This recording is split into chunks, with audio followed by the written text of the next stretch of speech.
Good evening, everyone, and welcome to tonight's live review of Joker, of course. It hit cinemas in the UK here today, and of course, I got to go to the first showing of it. It's been very highly anticipated. Everybody's been talking about it, and I must admit, I'm extremely nervous to review this video or this film. Let's get cracking to Joker. This film has created a lot of buzz over the last, since it was actually announced, and then over the last possible 2 months it's really heated up dramatically. So the question, there's a lot of questions being asked about this. Is this going to be a standalone? Is it directly linked to DC? And also, is Joaquin Phoenix Oscar worthy? So I am going to be talking about all of that, do not worry. So we'll start off. It's directed by Todd Phillips, who of course directed The Hangovers. He has steered away from comedy and going into nitty gritty movies now. It's a psychological thriller. It's not a comic book movie because basically DC's logo does not stand in front of this film. So it is not a comic book film. I will reiterate that. It's no DC title. It's not got an association with DC. The only thing that it has got in regards to DC is that it was created by Warner Brothers. Now, it's based on the Joker, who is of course a DC character, and it's an origin story that's set in 1981, and it follows the story of Arthur Fleck, a mentally ill stand-up comedian who's sick of life, and he turns to a life of crime and chaos. This film, like I said, it's had standing ovations here, there and everywhere, and I don't think anybody was bothered about the story. It was in fact the character of the Joker. And I have seen a lot on social media, and it's been mostly positive, and there has been people also commenting on posts or posting up who's Heath Ledger again, because this is the greatest Joker ever to be made and ever created, really, and performed. I'm not going to lie. This is mental, absolutely mental. It's disturbing. It really is disturbing. I knew it was going to be gritty. I knew it was going to be very, very intense and very psychological, but I didn't expect how intense it was going to be. Now, there was a lot of people questioning, even myself for that it was going to have a lot of personification towards the King of Comedy, which was a Martin Scorsese film, and did star, of course, Robert De Niro, who subsequently has starred in this film. But in a way it is like the King of Comedy, but in a way it isn't like the King of Comedy. Now, the character of Arthur Fleck, he's a loner. He's alone, he's a failed comedian, he's got a mental health issue.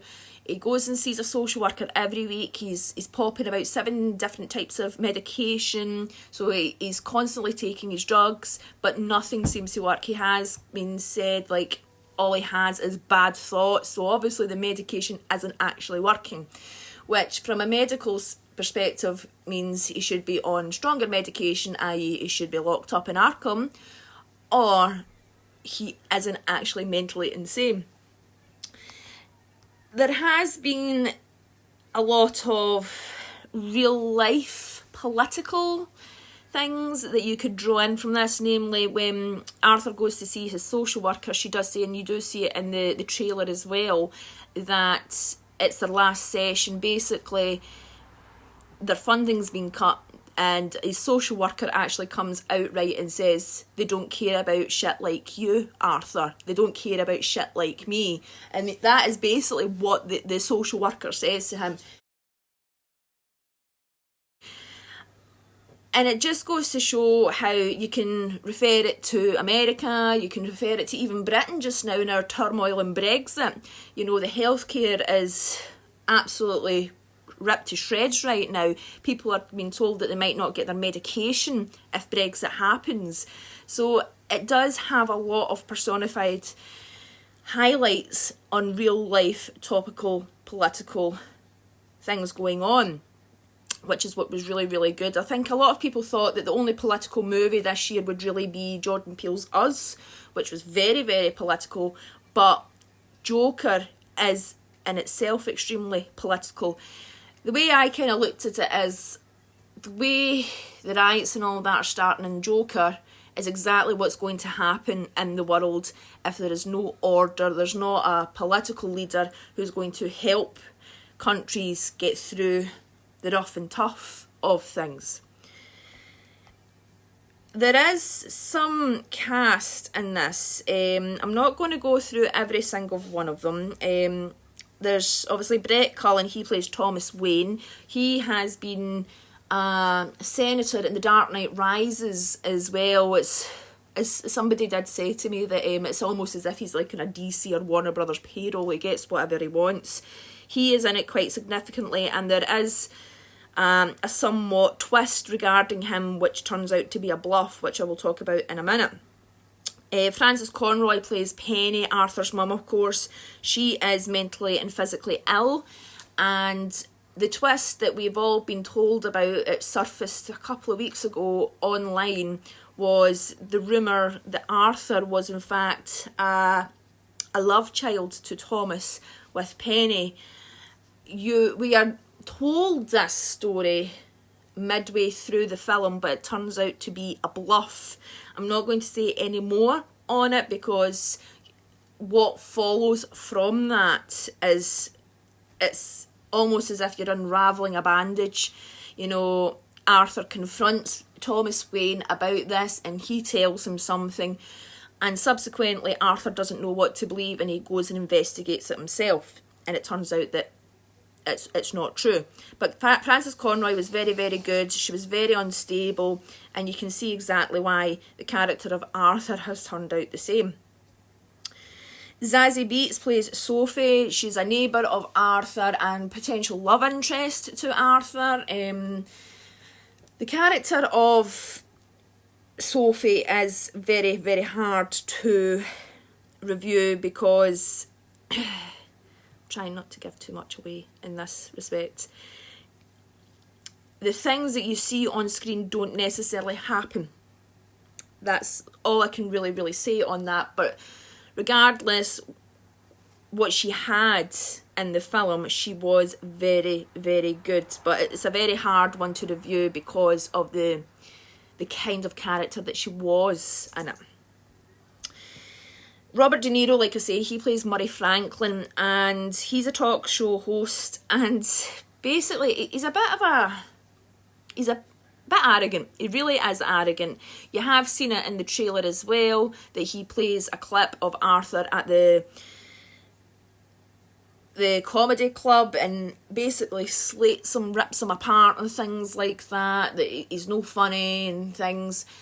But then soon after, he gets his assistant to call Arthur up and says that he wants him on his show. You know, a bit of a confused Arthur, I must admit.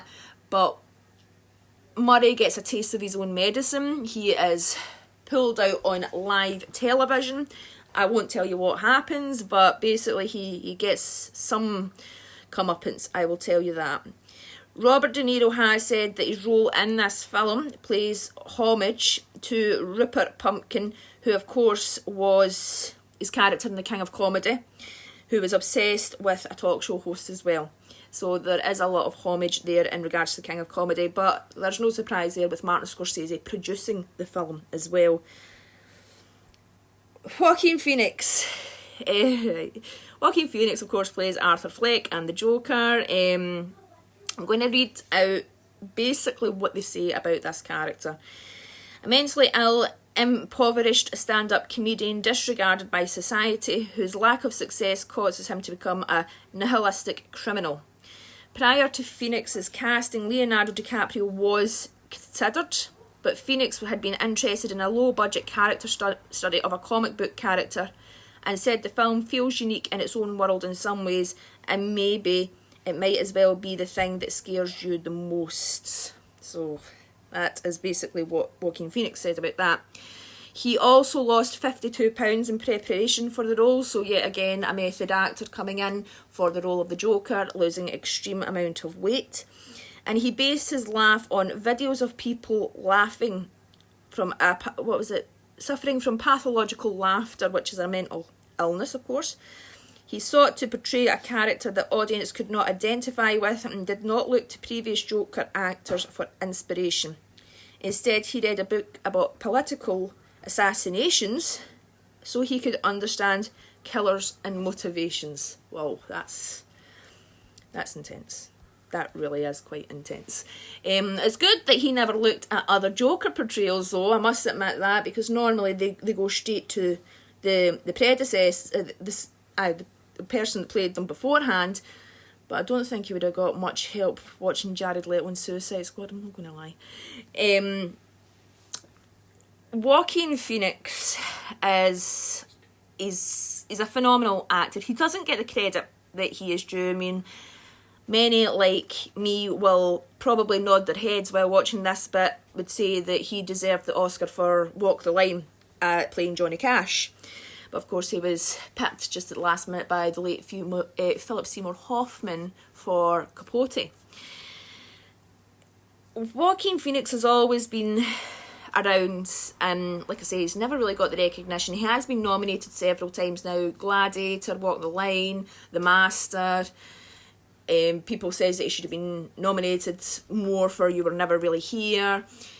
But what Joaquin Phoenix is really, really good at is very similar to Johnny Depp. He doesn't go for the roles that have got the money. He goes for the roles that have got a good character study, and that's what he basically said, was he was interested in a character study. I mean, he was offered the role of Doctor Strange and he actually turned it down, which I'm quite happy about because Benedict Cumberbatch is 10 times better.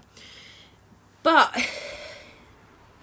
when I seen posts of people saying, who's Heath Ledger again, it put things into perspective about his portrayal as the Joker. Now, people just watching the trailer simply said that, oh, he's going to be a rubbish Joker, oh, he's going to be an absolute fantastic Joker, oh, he looks a bit too much like an anorexic John Wayne Gacy. You know, there was a lot of mixed division when it came to the makeup and the costume, because it's completely different. But we have to remember that this is not a DC movie. It really isn't a DC movie. Joaquin Phoenix played the Joker / Arthur Fleck. It's a performance that I have never ever seen before. It's so disturbing, it's so violent, it's so unhinged.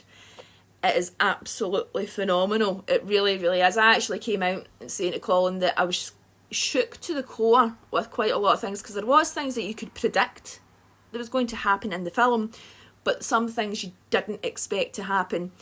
Now, I want to highlight the fact that when we are introduced to the character of Joker, we don't actually see that Joker persona come in until about 25 minutes near the end of the movie, and his introduction song is Gary Glitter's Rock and Roll song that was also in the film Monty.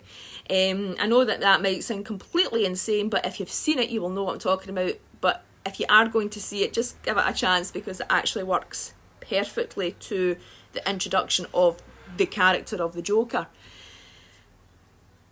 I think it's going to be very, very difficult not to give Joaquin the Oscar. I'm not going to lie. I mean, I've said that I don't think that comic book films should be up for actresses, supporting roles.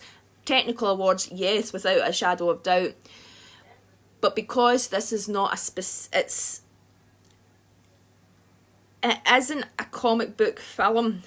It could be anybody. It could be actually, it's indirected to comics.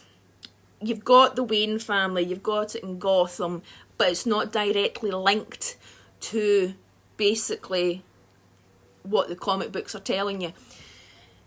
So it isn't actually a comic book film. And I actually did read just before coming up that they were talking about making a DC Dark universe, which is basically it's characters from the comics but not actually a comic book film, and the Joker was going to be the first installment for that, because they didn't actually want to bring it out. There it is. DC Black, a line of DC comic based films unrelated to the DC universe with darker, more experimental material. So it's not a comic book film. It is taking a character from the comic, making an origins film from it, which is quite similar to one of the origin theories, but not directly 100% attached to the actual comic books, if that makes sense. And that is why I genuinely feel that Joaquin Phoenix will be nominated for the Oscar and will probably win it, because if it was an all-out comic book, then I would say not a chance. There is no visual effects, there is not high-speed car chases, there's no anything glamorous about this film. It is so dark, it is so gritty, I'm not going to swear, I'm going to use a line from the Time Warp, it's a mind flip. That's pretty much the best way to explain it. I've never had one of those since I've watched Fight Club, and that's telling you something. I think I'm going to have to watch it again because of how much information is thrown at you, but at the same time I genuinely think that it didn't feel like a comic book film. For example, best way to explain it is Logan, that was directed by James Mangold. Of course it was about Wolverine, but it didn't feel like a comic book film. And Joker is exactly the same. It doesn't feel like a comic book film. So I hope that makes it more explainable. But Joaquin Phoenix, wow, he's blown it out the water. He really has blown Joker out of the water. I think, and I actually said this to Colin, and I'll be quite surprised if there's not any shocked faces in the video when I say this, but apart from Mark Hamill, I think Joaquin Phoenix is the greatest Joker ever. And I'm not just saying that, I genuinely think that he's got something different, and I think it's because it's an origins story, and you actually felt for the character. As much as Joaquin Phoenix didn't want you to feel sorry for his character, you can't help it. He's an anti-hero. He really is an anti-hero, but you can't help feel sorry for the character. And you see it all the time, like these TV shows, Born to Kill. Was the person born to kill, or was he made into a killer? Things like that. The Joker is actually, I think criminologists would be fascinated by him, to be perfectly honest. In this film, he was created, he was moulded by his upbringing and the turn of events that has happened that's just made him flip. That's basically what it is. He has just flipped. He was already on the verge of being locked up and being suicidal, and rather than being suicidal, he flips that on the head and commits crime. And during the film you see newspaper clippings saying clown vigilante and everything, you know. Is he doing good or is he doing bad? Is he leading a revolt? What exactly is he doing? Because it's one of those films that you have to kind of say, right, I get what he's doing is bad, but I see why he's doing it because of his upbringing and his life. It makes you feel sad for him. It really, really does. And I've never seen that in the character of the Joker before. There's never been... You would never see somebody watching Jack Nicholson going, I feel so sorry for him. Or Heath Ledger, oh, I feel really, really bad. What made him to become like this. You've never seen that in a Joker before. Whereas in Joaquin Phoenix's, yes, you can see exactly why he's turned to crime. And it just so happens the only reason the name for clown or Joker is because Murray Franklin, played by Robert De Niro, calls him a joker on his show.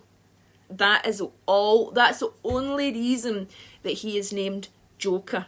Because when he is brought onto the show, Arthur says to him, Murray, can I ask you a favour? See, when you introduce me, can you call me Joker? That's the only reason, because Murray says, why Joker? He says, well, you called me that when you showed my clips. Alright, okay, fair enough. Right, you know. So that's the only reason it was a Joker. And of course, all these clowns, I mean, there is a murder, there's a triple murder on a subway, and it is done by a clown. And that surges all these other clown masks to come. I mean, they done something like that not long ago. It was almost like a real life purge with clown masks. Everybody was going around with clown masks on. So again, you can take that into the film of Joker and go, well, that could relate to real life events that have happened as well. And it just so happens that Arthur's Joker is the one that leads the revolt. It's as simple as that. There has been other questions, and people have messaged me asking this. How integral is the Waynes to the story? Like I say, they're there, but they're not there. It's more Thomas Wayne. Yes, you do see Bruce, I think once. But it's more about Thomas than anything. And at the end of the film, before the closing scene, you do see that infamous, the Wayne shooting as well. But what is clever about that scene is that it's the Joker that's done it, but at the same time the Joker hasn't done it, if that makes sense. You have to watch the film to understand what I'm talking about there. He did it, but at the same time he didn't do it. He did it, but he didn't pull the trigger. That's the kind of... take it as you wish, but you would need to see the film to kind of understand and comprehend what I'm talking about for that part. I think Joker will be nominated for a series of Oscars and awards. I think, without a shadow of doubt, music's going to be one of them, because the music was absolutely incredible. And I'm not just talking about the singing soundtrack, I'm talking about the actual composition as well. It was booming, it was gritty. There was hints of The Shining chords being played as well at several parts. So I definitely think that will be nominated. I think editing is possibly a huge shout as well, because the camera work was very, very different. It was almost as if it was... If anyone had watched Joaquin Phoenix's I'm Not There, or I'm Still Here, whatever it was called, the documentary that he made with Casey Affleck, it was as if only one person was holding the camera, and it was constantly in the face of Joaquin Phoenix. So it was very different viewing, and I think editing would possibly get a shout out for that. I think cinematography is probably going to be another nomination. Production design, we're back in 1981, and obviously I was not born in 1981, but from what I've seen in films and photographs, it looked somewhat very similar to what 1981 would have looked like, especially in the poverty-stricken areas of Gotham. I think it could potentially be up for original screenplay as well, but that all depends. I think we all know who's going to get that, really. It's going to be Quentin Tarantino. But I think it could get nominated for it. Film, I think it could be up for film. I don't know about director. I don't think it will be nominated for director. It'd be very, very... It'd be a very big surprise if Todd Phillips was nominated. But then again, at the same time, it might not be a surprise to many. And of course, the actor, which I don't see anyone being able to beat him. I think there's been about 5 actors that have stood out in films this year so far for me that could potentially be nominated for Oscars. But I will talk about that in December when I do my awards predictions the night before the Golden Globe nominations are announced. I think it was only a matter of time before Joaquin Phoenix would play the Joker. I think it's a role that he was born to play, without a shadow of doubt. And the dedication that he put into making this is absolutely insane. I mean, Todd Phillips has went on record and saying you could be midway through a scene and he could just stand up and storm out and no come back for about 10 minutes, but then come back and then just carry on again. You know, he got right into the mindset, and I think that's what makes Joaquin Phoenix a really, really good actor. He gets into the zone, but he knows when to stop. I think he knows as soon as that shoe finished for the day, he'll wipe off the makeup and he'll go back home and do whatever he has to do, kind of thing. He's not got too much jump into the persona as the Joker, and I think he's able to detach himself really, really well from it. So it takes a lot of guts to play the Joker, as we've all said, but I think Joaquin Phoenix has been one of the very few sensible ones that haven't been too extreme with his off-scene shots and off-screen antics. I'm not going to lie. Overall, one of the best movies of the year. So excited and so happy that I've seen it, the first showing in Glasgow today, and I do want to go back and see it again because there is so much information thrown at you. You need to kind of... my head's actually banging from the amount of information that was thrown at you, but then again that could probably be because it was on a super screen. But it's absolutely fantastic, and I completely recommend everybody and anybody to go and see it, especially if you're a Joaquin Phoenix fan as well, without a doubt. So get your tickets as soon as possible. It's a film that you cannot miss. Joaquin Phoenix for that Oscar. Thank you very much. And as usual, I'm Rosie Hughes, and you're watching Rosie Hughes Movie World. Thank you, and good night.